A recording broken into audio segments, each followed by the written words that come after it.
Are we looking at a housing recession? September home sales falling to their lowest rate in 13 years as mortgage rates continue to rise. Let's get the read from National Taxpayers Union Executive VP Brandon Arnold, who's here in New York, and Kaltbaum Capital Management's Gary Kaltbaum joining us.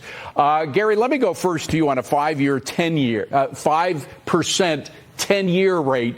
I mean, that's a scary thing, not so much for savers. They're happy that they can put money into a safe bond for 10 years. But mortgage rates are in danger of going over 8% when you have a 5% 10-year.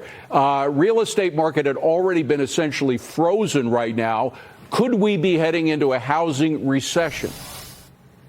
I think it's already baked in the cake.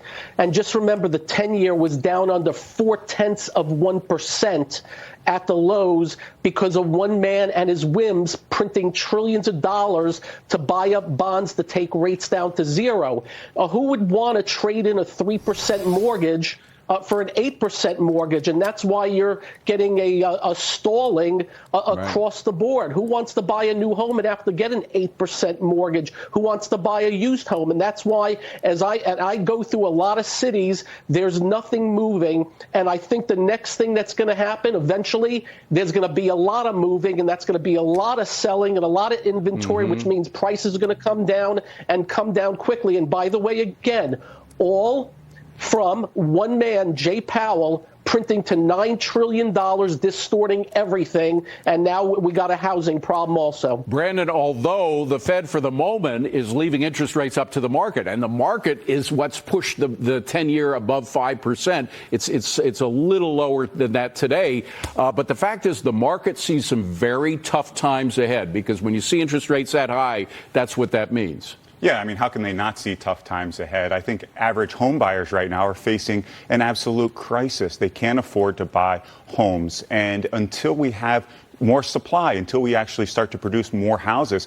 Now, new housing construction did increase slightly this year, but we need more houses. That's the way we're going to drive down prices. That's the way we're going to allow home buyers, particularly first-time home buyers who are really facing the brunt of this problem, allow them to have access to the American dream so they can purchase a home. Meanwhile, Gary, retail sales aren't down to nothing. We're not in a recession in retail. They have come down a bit, but I'm just wondering if two wars for which the president wants to pay at least another $100 billion for, which he said last night, probably be a lot more than that eventually, and 8% mortgage rates might not change that, might not change the retail scene. What do you think?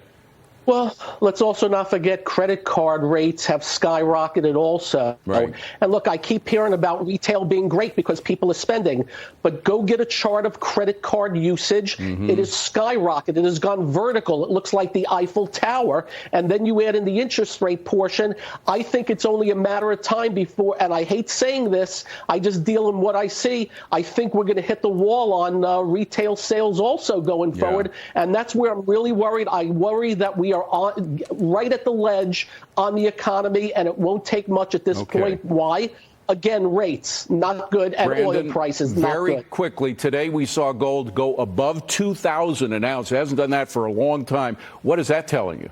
I think people are looking for a hedge right now in a very uncertain market. And that's one of the reasons why we need more stability out of this Congress, certainly out of this president.